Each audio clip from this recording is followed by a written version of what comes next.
By now, many of you have probably seen the footage of the riots in Minneapolis and throughout the country over the murder of George Floyd by police. Floyd over and over told the officer he couldn't breathe. The murderer cop dug his knee into his neck repeatedly, and he's now no longer with us. So the footage is one of the worst police brutality videos I've ever seen, and that's saying a lot because there have been many horrific ones.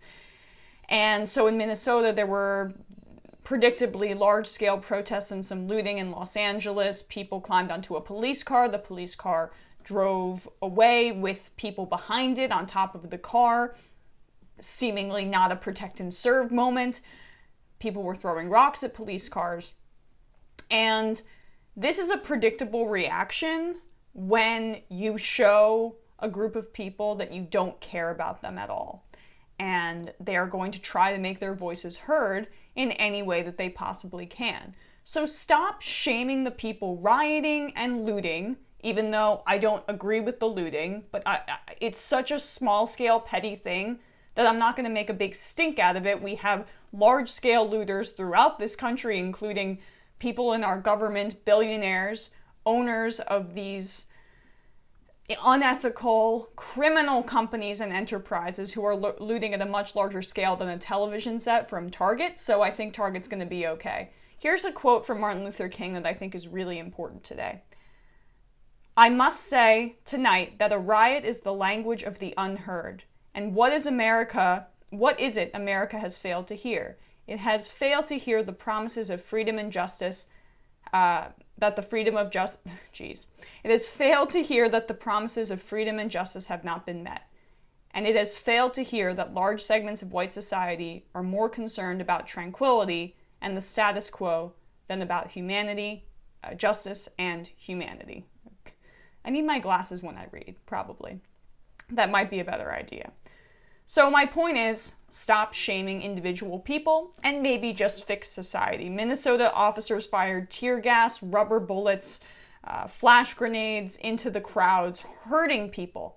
Where is the outrage about the police responding to violence that they committed with more violence? There was one person who was outraged who we can consistently rely upon to be an advocate for marginalized, working class, black and brown people, Representative Ilhan Omar. She tweeted Tuesday night that shooting rubber bullets and tear gas at unarmed protesters when there are children present should never be tolerated ever. What is happening tonight in our city is shameful. Police need to exercise restraint and our community needs space to heal, because healing is what is necessary when you experience terrorism from your own government. So don't shame the reaction to the terrorism. Shame the terrorism. I've been consistent on this. Do not blame the victims of people who are responding to a corrupt system. I don't even necessarily blame these individual kind of pro-MAGA people who are reopening their shops because they didn't, like say a hairdresser or whatever, they didn't get the necessary financial resources that they needed from the federal government, and so they're going to react in that way.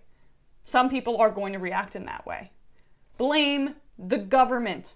Blame the powerful, not the powerless. It's drawing comparisons to the LA riots, Rodney King. Yeah, the images are similar. That was in 1991, 1992. Why are they similar? Why has nothing changed? That's longer than I've been alive. Why has nothing changed since then?